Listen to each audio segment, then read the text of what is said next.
programa, o Mar Sem Fim saiu de Macapá, no Amapá, em direção a Belém, no Pará. Navegamos pela ilha de Marajó, visitamos as cidades de Afuá, São Miguel, Breves e Curralinho.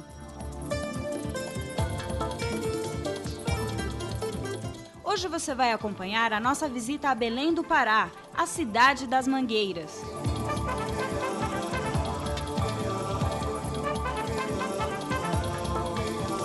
As origens da primeira capital da Amazônia.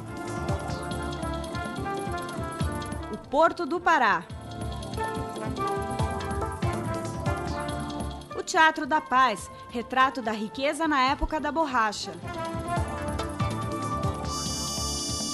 O Mercado Ver-o-Peso, com mais de 1000 barracas que vendem de tudo.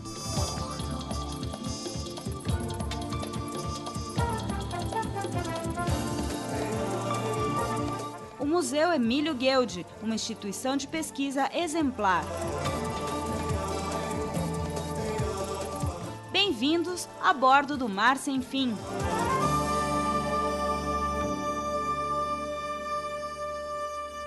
Bom, finalmente, depois de uma viagem muito interessante que começou em Afuá, muitas milhas ao norte, na verdade Afuá fica na região nordeste da Ilha do Marajó, a parte alagada, aquela cidade em cima de Palafitas.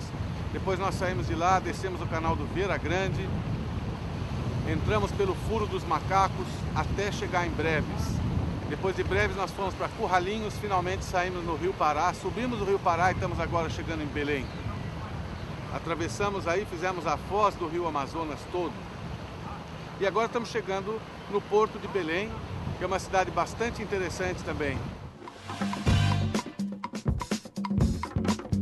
Belém foi fundada em 12 de janeiro de 1616, após a expulsão dos franceses de São Luís do Maranhão. Inicialmente apenas um porto, a sua principal função era garantir a soberania dos colonizadores portugueses na região norte do Brasil e impedir os avanços dos corsários holandeses, franceses e ingleses na região amazônica. Numa península habitada pelos índios tupinambás, estrategicamente situada na margem direita da foz do rio Guamá, na Baía do Guajará, foi erguido o Forte do Castelo, marco inicial da cidade. Em seguida, vieram o colégio e a igreja dos jesuítas, que formaram o núcleo original da cidade. Com o passar dos tempos, Belém se tornou um ponto de comercialização das drogas do sertão, como canela, urucum e outros. Bom, nós estamos passando agora aqui em frente ao Port of Pará, o antigo, chamava-se Port of Pará, que foi mais uma iniciativa do Percival Farquhar. Ele não explorou só a madeira mamoré, entre outras muitas obras gigantescas que ele fez, foi também a modernização, a primeira vez que o Porto do Pará foi modernizado. Isso aconteceu no finalzinho do século XIX, começo do século XX. Foi inaugurado em outubro de 1909. Ele investiu uma grana preta aqui, antes só tinham trapiches aqui do lado, muito precário era o porto, e ele então ganhou a concessão e construiu, modernizou, chamava-se então Companhia Port of Pará. Hoje esse porto já está modernizado, já está modificado até em suas funções. Esse galpão aqui todo, esses primeiros galpões aqui, armazéns, são hoje espaços de lazer, onde acontecem exposições de artes, tem restaurantes e tudo. O porto mesmo fica um pouco mais para cima. E o grande Porto do Pará é mais embaixo, a gente até passou, chegando lá de Curralinho, nós passamos por ele, fica em Barcarena, que é o porto mais moderno, da onde sai o minério, né? O Pará é a província mais rica em termos de minérios, extração mineral do Brasil. Aqui é a maior mina de bauxita do mundo, está aqui muito perto da gente. Bauxita é um dos materiais que faz o alumínio, né? Você tem também manganês, ferro, pedras preciosas, enfim. Os portos são então para exportar não só esse minério, mas também grãos e receber mercadorias de fora. Está aí então o Porto de Pará, que você aproveita e conhece agora junto com a gente nessa série Mar Sem Fim. No final do século XIX, impulsionada pelo ciclo da borracha, Belém passou a abrigar inúmeras preciosidades históricas e arquitetônicas, como a Catedral de Belém, a Igreja Nossa Senhora de Nazaré, a Igreja do Carmo e o Teatro da Paz. Bom, pessoal, esse aí é um dos prédios típicos da época de ouro da borracha. O Teatro da Paz em Belém, esse teatro formidável, construído numa época quase impensável para o Brasil. A pedra fundamental foi colocada em 1864, 10 anos depois, esse teatro com 900 lugares. 900! O municipal em São Paulo tem 1.200 e foi construído depois de 1900. 900 lugares aí com madeira no chão, madeiras lindas, madeira da região. Era a exigência da elite local, favorecida então pela extração da borracha, né? Que fez com que a economia daqui explodisse, especialmente depois de 1850. Quando foi introduzida a navegação a vapor. Uma viagem de Belém a Manaus naquela época demorava 40 dias na época da seca e 90 dias na época da chuva. Os barquinhos tinham que ir contra a correnteza, era uma paulada. Finalmente, em 1850, vem para cá também a navegação a vapor e aí a economia daqui explodiu. Para você ter uma ideia, a renda per capita de Belém e Manaus era infinitamente superior aos estados do sul. E, entre outras coisas, gerou prédios fabulosos. Belém tem uma cidade lindíssima, tem prédios históricos fantásticos, igrejas maravilhosas, mas esse talvez seja o mais emblemático. Um dos primeiros teatros no Brasil, fruto dessa exigência da elite local, que trazia diretamente da Europa companhias de ópera, balé, grandes orquestras, pianistas, etc., que vinham aqui se apresentar no meio da selva. Imaginou isso aqui em 1860, o que era? E daqui voltavam para a Europa, não iam para o sul, não. Então é isso. Esse é um dos prédios que a gente fez questão de mostrar para vocês, porque ele é absolutamente emblemático em se tratando de Belém. Teatro da Paz. No próximo bloco, você vai conhecer o Mercado Ver-o-Peso e as outras histórias de Belém do Pará.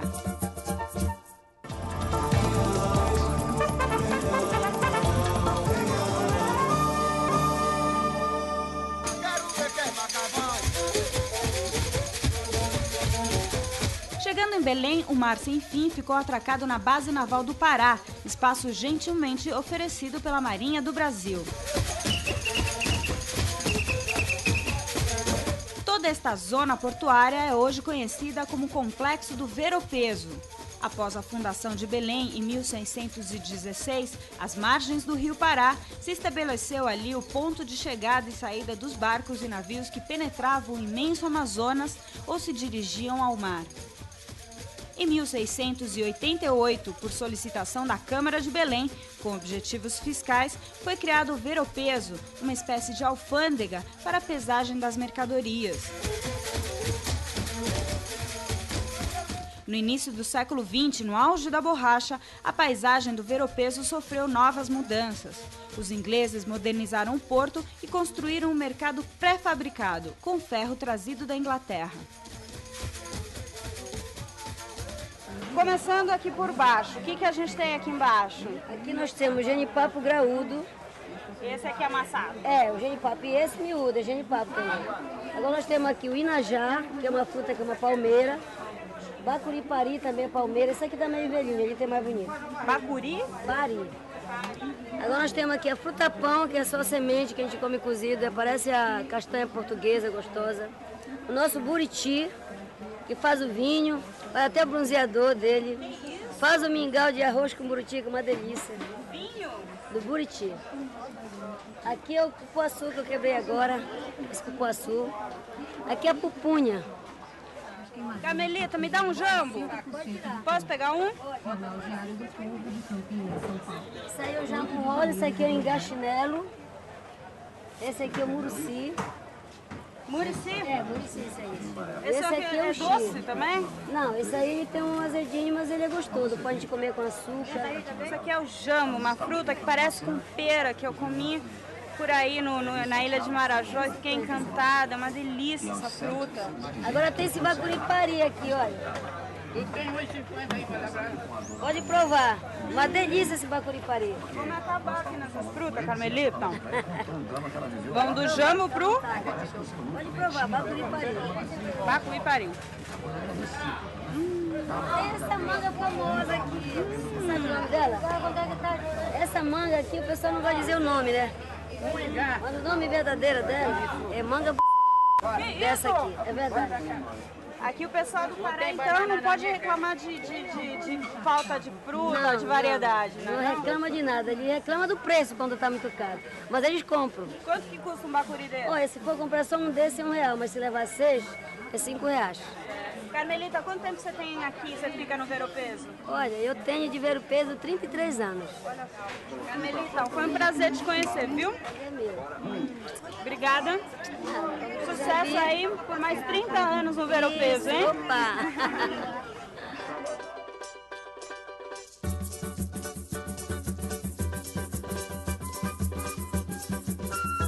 Para que serve cada uma dessas farinhas que você tem aqui na barraca? Olha, a farinha, eu tenho várias qualidades de farinha, inclusive as principais que o paraense mais gosta, que é a farofa, a tradicional de todos os restaurantes de Belém, e tem a farinha d'água, que é onde o paraense mais consome, é a farinha d'água pura, que é para tomar o açaí, para comer na sua carne assada, churrasco, tudo. A principal, essa é a farinha d'água. Depois dela, que é a tradicional é a farinha de farofa, e essas outras são as farinhas comuns. E tem essa goma aqui, que onde o prato preferido dela é para fazer o tacacá.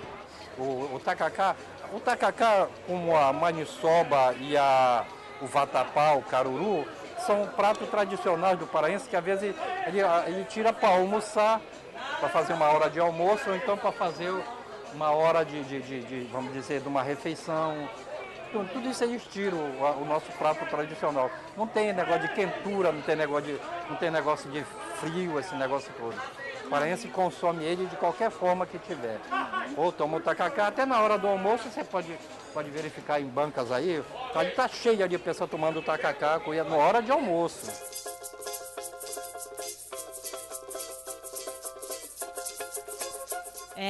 Mas neste maravilhoso mercado também acontece diariamente um crime ambiental. Animais e partes deles são vendidos perpetuando a tragédia que é o tráfico de animais no Brasil. A equipe do Mar Sem Fim flagrou esta tristeza que mancha um pouco da história da Amazônia. É um couro de jiboia, né? Isso aqui eu lutei muito para matar ela. Você que matou, é? Foi. E Matei muito. Por quanto você vende isso aqui? Olha, um couro desse está custando, aqui, bacanagem, tá, que eu vou se vender por senhor em amizade, aí ia vender R$150 por senhor. O valor dele é isso aí, ó. E isso aqui, o que é? Isso aí é o esporão de um peixe. É o quê? Esporão de um peixe. Esporão do peixe? É vários tipos de peixe aí. Qual peixe é que tem esporão assim? Olha, tem bagre, tem vários tipos de peixe grande aí, tipo de peixe, olha aí. Cada um tipo desse esporão é um tipo, olha aí. Vou tirar aqui para te dar uma olhada. E esse aqui é o pênis do boto. Pênis do boto? Olha aí. Atenção, hein? Isso é importante, é o pênis do boto.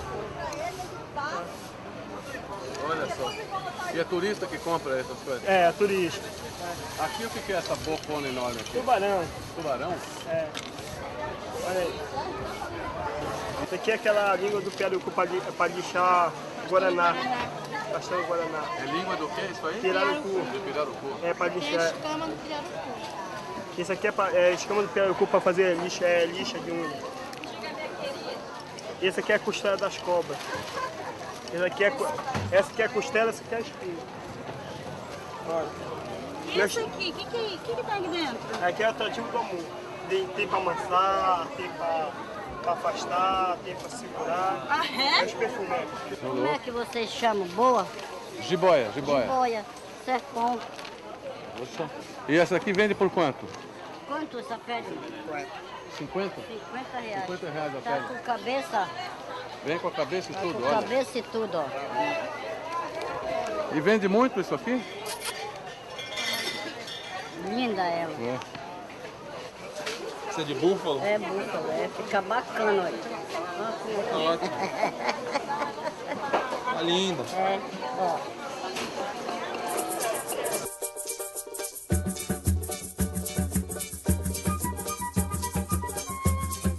Pedaços de animais e animais vivos são vendidos livremente no mercado Ver o Peso. Cavalos marinhos, vendidos a R$ 3,00, servem de amuletos e também para essência de perfumes. Os crimes ambientais, infelizmente, são comuns por aqui. A fiscalização do IBAMA tem sido bastante dificultada justamente pela baixíssima quantidade de fiscais, e não só o número de fiscais, mas também a infraestrutura em geral para o trabalho, incluindo meios de transporte e tal. Então, para ter uma ação mais efetiva na região, vai ser necessário que o governo invista muito mais em fiscalização. A gente fez um estudo no Pará, em 55 casos, o que aconteceu a partir das multas. Tem dois caminhos que uma multa segue. Um é um caminho judicial, tem um processo judicial, e a gente notou que um baixíssimo número de casos foi concluído.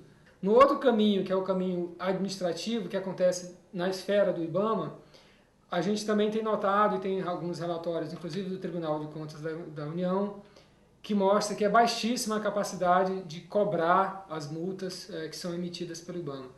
Tem que ter um esforço de fiscalização e também um esforço para que esses processos, após a fiscalização, sejam concluídos. Sem isso, vai ser muito difícil controlar essas atividades ilegais e predatórias na região.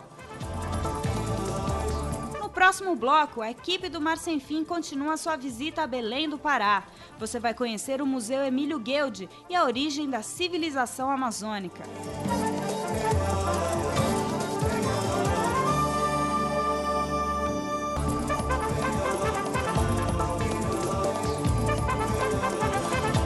A cidade de Belém do Pará, atualmente com cerca de 1.400.000 habitantes, passa por uma nova fase de brilho devido à restauração de diversos prédios antigos. Belém é conhecida como a cidade das mangueiras.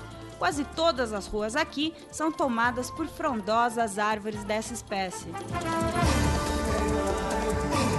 Outro destaque desta linda cidade é o Museu Emílio Gueldi, uma instituição centenária, modelo para todo o Brasil. Dividido em várias instalações pela cidade, o principal museu do Pará recebe mais de 300.000 visitantes por ano. As principais instalações do museu ficam no Parque Zoobotânico, o mais antigo do Brasil. Criado em 1895, o parque possui um zoológico com cerca de 600 animais, entre eles a onça, o jaguar, o peixe-boi, a sucuri e o esquisito matá-matá. A Vitória Régia também pode ser vista no parque, assim como cerca de 800 espécies de árvores de grande porte. Aqui foi uma floresta totalmente plantada.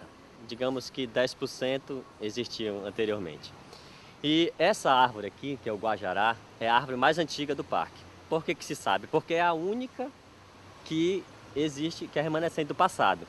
E sabe por que também que é a mais antiga? Porque quando o museu foi fundado, o Parque Zoobotânico do museu foi fundado, já existia essa árvore. O museu tem 136 anos e ela já era adulta. Não com esse porte, mas já era adulta. Então, ela deve ter de 150 anos para lá.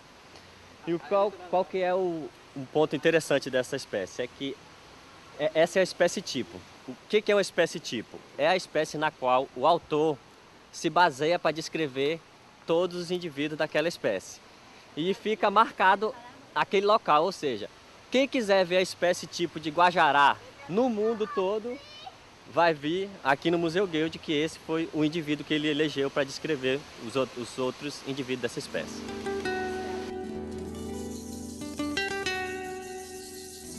No núcleo de pesquisas do Museu Emílio Gueldi, trabalha a arqueóloga Denise Chan, especialista em cultura marajoara. Através desta cerâmica, encontrada nos sítios arqueológicos da região, foi possível decifrar a origem da civilização amazônica. A cultura marajoara surgiu mais ou menos no ano 500 depois de Cristo e durou até o ano 1300. Na verdade, essa não foi a primeira ocupação da ilha. A ilha foi ocupada antes por outras culturas também, mas essa é a que atingiu um desenvolvimento social maior, né? Então é por isso que é a mais falada, mais comentada. E também dessa cultura que a gente tem mais, vamos dizer, registros, né? Como essas peças cerâmicas que são inteiras e mais informações sobre o modo de vida deles também. Tem um sítio que eu trabalhei no Rio Anajás, que é um sítio com 34 aterros. E eu calculo que teria havido uma população de 2.000 a 2.500 pessoas só nessa área, que é uma área de 10 quilômetros quadrados. Quer dizer, se a gente for extrapolar para o resto da ilha, talvez houvesse uma população de 50 mil ou até 100 mil pessoas, né? Mas a maioria dos locais não são conhecidos, não são estudados.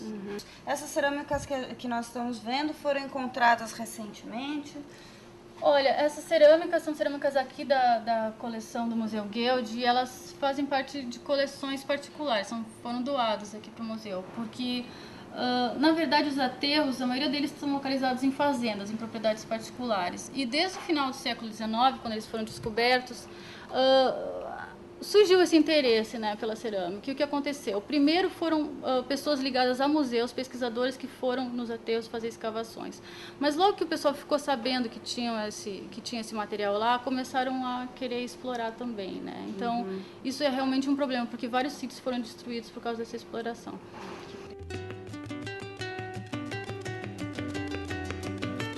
Todas essas peças inteiras são peças que estão ligadas a contextos funerários e rituais, né? Por isso que elas são inteiras, porque elas foram, na verdade, enterradas inteiras.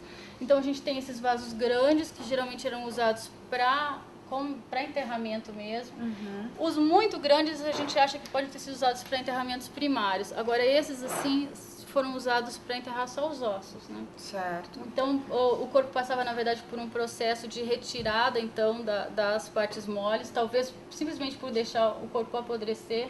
Depois eles faziam a limpeza desses ossos. Alguns ossos eram pintados de vermelho, colocados, então, dentro da urna. E a urna não era totalmente enterrada, ela ficava enterrada só até a boca, mais ou menos. Eles colocavam uma tampa e era enterrada dentro de uma casa. Dentro de casa. Então eles tinham, na verdade, contato com os mortos, né? Colocavam uma vasilha pequena do lado para um tipo de oferenda, uma coisa assim. Aquelas tangas, por exemplo, eram tangas usadas pelas mulheres, né? Não por todas as mulheres da sociedade, mas por algumas, porque elas não são encontradas em todos os aterros. E elas foram encontradas dentro de urnas funerárias. Então, quer dizer, se colocava o morto, né, ou então os ossos dele, e se colocava também alguns objetos pessoais dentro e fora da urna. No próximo programa, a equipe do Mar Sem Fim deixa a cidade de Belém em direção a Soura e Salvaterra. Você vai conhecer a cerâmica marajoara, os búfalos, as danças, as cores e mistérios da ilha de Marajó. Até lá!